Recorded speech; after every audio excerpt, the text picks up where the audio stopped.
El camino a Cristo. Capítulo 7. ¿Cómo lograr una magnífica renovación? Si alguno está en Cristo, es una nueva criatura. Las cosas viejas pasaron ya, he aquí que todo se ha hecho nuevo. Es posible que una persona no sepa indicar el momento y lugar exactos de su conversión, o que no pueda tal vez señalar el encadenamiento de circunstancias que lo llevaron a ese momento. Pero esto no prueba que no se haya convertido. Cristo dijo a Nicodemo: «El viento de donde quiere sopla, y oyes su sonido, mas no sabes de dónde viene ni a dónde va. Así es todo aquel que es nacido del Espíritu. Como el viento es invisible, y sin embargo se ven y se sienten claramente sus efectos, así también obra el Espíritu de Dios en el corazón humano. El poder regenerador, que ningún ojo humano puede ver, engendra una vida nueva en el alma, crea un nuevo ser conforme a la imagen de Dios. Aunque la obra del Espíritu es silenciosa e imperceptible, sus efectos son manifiestos. Cuando el corazón ha sido renovado por el Espíritu de Dios, el hecho se revela en la vida. Si bien no podemos hacer cosa alguna para cambiar nuestro corazón, ni para ponernos en armonía con Dios, si bien no debemos confiar para nada en nosotros mismos ni en nuestras buenas obras, nuestra vida demostrará si la gracia de Dios mora en nosotros. Se notará un cambio en el carácter, en las costumbres y ocupaciones. El contraste entre lo que eran antes y lo que son ahora será muy claro e inequívoco. El carácter se da a conocer no por las obras buenas o malas que de vez en cuando se ejecuten, sino por la tendencia de las palabras y de los actos habituales en la vida diaria. Es cierto que puede haber una conducta externa correcta sin el poder renovador de Cristo. El amor a la influencia y el deseo de ser estimado por los demás pueden producir una vida bien ordenada. El respeto propio puede impulsarnos a evitar las apariencias del mal.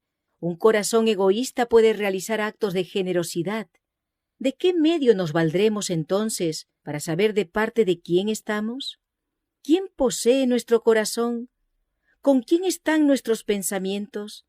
¿De quién nos gusta hablar? ¿Para quién son nuestros más ardientes afectos y nuestras mejores energías? Si somos de Cristo, nuestros pensamientos están con Él y le dedicamos nuestras más gratas reflexiones. Le hemos consagrado todo lo que tenemos y somos. Anhelamos ser semejantes a Él, tener su espíritu, hacer su voluntad y agradarle en todo. Los que llegan a ser nuevas criaturas en Cristo Jesús producen los frutos de su espíritu: amor, gozo, paz, longanimidad, benignidad, bondad, fidelidad, mansedumbre, templanza. Ya no se conforman con las concupiscencias anteriores, sino que por la fe siguen las pisadas del Hijo de Dios. Reflejan su carácter y se purifican a sí mismos como Él es puro. Aman ahora las cosas que en un tiempo aborrecían y aborrecen las cosas que en otro tiempo amaban. El que era orgulloso y dominador es ahora manso y humilde de corazón. El que antes era vano y altanero es ahora serio y discreto. El que antes era borracho es ahora sobrio, y el que era libertino, puro. Han dejado las costumbres y modas vanas del mundo. Los cristianos no buscan el adorno exterior, sino que se ha adornado el hombre interior del corazón con la ropa imperecedera de un espíritu manso y sosegado. No hay evidencia de arrepentimiento verdadero cuando no se produce una reforma en la vida. Si restituye la prenda, devuelve lo que haya robado, confiesa sus pecados y ama a Dios y a su prójimo, el pecador puede estar seguro de que pasó de muerte a vida. Cuando vamos a Cristo como seres errados y pecaminosos y nos hacemos participantes de su gracia perdonadora, el amor brota en nuestro corazón. Toda carga resulta ligera, porque el yugo de Cristo es suave. Nuestros deberes se vuelven delicias y los sacrificios un placer. El sendero que antes nos parecía cubierto de tinieblas brilla ahora con los rayos del sol de justicia. La hermosura del carácter de Cristo ha de verse en los que le siguen. Él se deleitaba en hacer la voluntad de Dios. El poder que predominaba en la vida de nuestro Salvador era el amor a Dios y el celo por su gloria. El amor embellecía y ennoblecía todas sus acciones. El amor es de Dios. El corazón inconverso no puede producirlo u originarlo. Se encuentra solamente en el corazón donde Cristo reina. Nosotros amamos por cuanto Él nos amó primero. En el corazón regenerado por la gracia divina, el amor es el móvil de las acciones. Modifica el carácter, gobierna los impulsos, restringe las pasiones, subyuga la enemistad y ennoblece los afectos. Este amor atesorado en el alma endulza la vida y derrama una influencia purificadora sobre todos los que están en derredor. Hay dos errores contra los cuales los hijos de Dios, particularmente los que apenas han comenzado a confiar en su gracia, deben guardarse en forma especial. El primero, en el cual ya se ha insistido, es el de fijarnos en nuestras propias obras, confiando en algo que podamos hacer para ponernos en armonía con Dios. El que está procurando llegar a ser santo, mediante sus esfuerzos por observar la ley, está procurando una imposibilidad. Todo lo que el hombre puede hacer sin Cristo está contaminado de egoísmo y pecado. Solo la gracia de Cristo, por medio de la fe, puede hacernos santos. El error opuesto y no menos peligroso consiste en sostener que la fe en Cristo exime a los hombres de guardar la ley de Dios y que en vista de que solo por la fe llegamos a ser participantes de la gracia de Cristo, nuestras obras no tienen nada que ver con nuestra redención. Nótese, sin embargo, que la obediencia no es un mero cumplimiento externo, sino un servicio de amor. La ley de Dios es una expresión de la misma naturaleza de su autor. Es la personificación del gran principio del amor y es, por lo tanto, el fundamento de su gobierno en los cielos y en la tierra.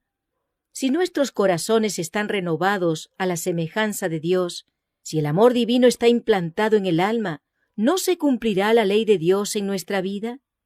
Cuando el principio del amor es implantado en el corazón, cuando el hombre es renovado a la imagen del que lo creó, se cumple en él la promesa del nuevo pacto. Pondré mis leyes en su corazón y también en su mente las escribiré. Y si la ley está escrita en el corazón, ¿no modelará la vida? La obediencia, es decir, el servicio y la lealtad que se rinden por amor, es la verdadera prueba del discipulado. Por esto dice la Escritura, este es el amor de Dios, que guardemos sus mandamientos. El que dice yo le conozco y no guarda sus mandamientos, es mentiroso, y no hay verdad en él. En vez de eximir al hombre de la obediencia, la fe, y sólo ella, nos hace participantes de la gracia de Cristo y nos capacita para obedecer. No ganamos la salvación con nuestra obediencia, porque la salvación es el don gratuito de Dios que se recibe por la fe. Pero la obediencia es el fruto de la fe. Sabéis que Él fue manifestado para quitar los pecados, y en Él no hay pecado. Todo aquel que mora en Él no peca. Todo aquel que peca no le ha visto, ni le ha conocido. He aquí la verdadera prueba. Si moramos en Cristo, si el amor de Dios está en nosotros, nuestros sentimientos, nuestros pensamientos, nuestros designios, nuestras acciones, estarán en armonía con la voluntad de Dios, según se expresa en los preceptos de su santa ley. Hijitos míos, no dejéis que nadie os engañe. El que obra justicia es justo, así como Él es justo. La justicia se define por la norma de la santa ley de Dios, expresada en los 10 mandamientos dados en el Sinaí. La así llamada fe en Cristo, que según se sostiene exime a los hombres de la obligación de obedecer a Dios, no es fe, sino presunción. Por gracia sois salvos, por medio de la fe. Mas la fe, si no tuviere obras, es de suyo muerta. El Señor Jesús dijo de sí mismo antes de venir al mundo, «Me complazco en hacer tu voluntad, oh Dios mío, y tu ley está en medio de mi corazón». Y cuando estaba por ascender de nuevo al cielo, dijo, «Yo he guardado los mandamientos de mi Padre y permanezco en su amor». La Escritura afirma, y en esto sabemos que le conocemos a Él, si guardamos sus mandamientos. El que dice que mora en Él, debe también Él mismo andar así como Él anduvo. Pues que Cristo también sufrió por vosotros, dejándoos ejemplo para que sigáis en sus pisadas. La condición para alcanzar la vida eterna es ahora exactamente la misma de siempre, tal cual era en el paraíso antes de la caída de nuestros primeros padres. La perfecta obediencia a la ley de Dios, la perfecta justicia. Si la vida eterna se concediera con alguna condición inferior a esta, peligraría la felicidad de todo el universo. Se le abriría la puerta al pecado con toda su secuela de dolor y miseria para siempre. Antes que Adán cayese, le era posible desarrollar un carácter justo por la obediencia a la ley de Dios, mas no lo hizo, y por causa de su caída, tenemos una naturaleza pecaminosa y no podemos hacernos justos a nosotros mismos. Puesto que somos pecadores y malos, no podemos obedecer perfectamente una ley santa. No tenemos justicia propia con que cumplir lo que la ley de Dios exige. Pero Cristo nos preparó una vía de escape. Vivió en esta tierra en medio de pruebas y tentaciones como las que nosotros tenemos que arrostrar. Sin embargo, su vida fue impecable. Murió por nosotros y ahora ofrece quitar nuestros pecados y vestirnos de su justicia. Si os entregáis a Él y le aceptáis como vuestro Salvador, por pecaminosa que haya sido vuestra vida, seréis contados entre los justos, por consideración hacia Él. El carácter de Cristo reemplaza el vuestro, y sois aceptados por Dios como si no hubierais pecado. Más aún, Cristo cambia el corazón y habita en el vuestro por la fe. Debéis mantener esta comunión con Cristo por la fe y la sumisión continua de vuestra voluntad a Él. Mientras lo hagáis, Él obrará en vosotros para que queráis y hagáis conforme a su beneplácito. Así podréis decir, a aquella vida que ahora vivo en la carne, la vivo por la fe en el Hijo de Dios, el cual me amó y se dio a sí mismo por mí. Así dijo el Señor Jesús a sus discípulos: no sois vosotros quienes habláis, sino el Espíritu de vuestro Padre que habla en vosotros. De modo que si Cristo obra en vosotros, manifestaréis el mismo Espíritu y haréis las mismas obras que Él, obras de justicia y obediencia. Así que no hay en nosotros mismos cosa alguna de que jactarnos, no tenemos motivo para ensalzarnos. El único fundamento de nuestra esperanza es la justicia de Cristo que nos es imputada y la que produce su Espíritu, obrando en nosotros y por nosotros. Cuando hablamos de la fe debemos tener siempre presente una distinción. Hay una clase de creencia enteramente distinta de la fe. La existencia y el poder de Dios, la verdad de su palabra, son hechos que aún Satanás y sus huestes no pueden negar en lo íntimo de su corazón. La Escritura dice que los demonios lo creen y tiemblan. Pero esto no es fe. Donde no solo existe una creencia en la palabra de Dios, sino que la voluntad se somete a Él, donde se le entrega el corazón y los afectos se aferran a Él, allí hay fe, una fe que obra por el amor y purifica el alma. Mediante esa fe el corazón se renueva conforme a la imagen de Dios, y el corazón, que en su estado inconverso no se sujetaba a la ley de Dios, ni tampoco podía, se deleita después en sus santos preceptos y exclama con el salmista: «Oh, cuánto amo tu ley, todo el día es ella mi meditación». Entonces la justicia de la ley se cumple en nosotros, los que no andamos conforme a la carne, mas conforme al Espíritu. Hay personas que han conocido el amor perdonador de Cristo y desean realmente ser hijos de Dios, pero reconocen que su carácter es imperfecto y su vida defectuosa, y propenden a dudar de si sus corazones han sido regenerados por el Espíritu Santo. A los tales quiero decirles que no cedan a la desesperación. A menudo tenemos que postrarnos y llorar a los pies de Jesús por causa de nuestras culpas y equivocaciones, pero no debemos desanimarnos. Aun si somos vencidos por el enemigo, No somos desechados ni abandonados por Dios. No, Cristo está a la diestra de Dios e intercede por nosotros.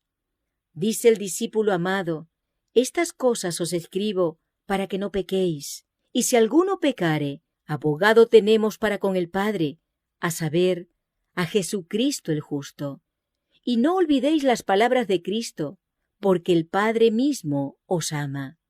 Él desea reconciliaros con Él, quiere ver su pureza y santidad reflejadas en vosotros. Y si tan solo estáis dispuestos a entregaros a Él, el que comenzó en vosotros la buena obra, la perfeccionará hasta el día de nuestro Señor Jesucristo. Orad con más fervor, creed más implícitamente. Cuando lleguemos a desconfiar de nuestra propia fuerza, confiaremos en el poder de nuestro Redentor y alabaremos a aquel que es la salud de nuestro rostro. Cuanto más cerca estéis de Jesús, más imperfectos os reconoceréis, porque veréis tanto más claramente vuestros defectos a la luz del contraste de su perfecta naturaleza. Esta es una señal cierta de que los engaños de Satanás han perdido su poder y de que el Espíritu de Dios os está despertando. No puede existir amor profundo hacia el Señor Jesús en el corazón que no comprende su propia perversidad. El alma transformada por la gracia de Cristo admirará el divino carácter de Él, pero cuando no vemos nuestra propia deformidad moral, damos prueba inequívoca de que no hemos vislumbrado la belleza y excelencia de Cristo. Mientras menos cosas dignas de estima veamos en nosotros, más encontraremos que apreciar en la pureza y santidad infinitas de nuestro Salvador. Una percepción de nuestra pecaminosidad nos impulsa hacia aquel que puede perdonarnos, y cuando comprendiendo nuestro desamparo, nos esforcemos por seguir a Cristo, Él se nos revelará con poder. Cuanto más nos impulse hacia Él y hacia la palabra de Dios, el sentimiento de nuestra necesidad, tanto más elevada visión tendremos del carácter de nuestro Redentor y con tanta mayor plenitud reflejaremos su imagen.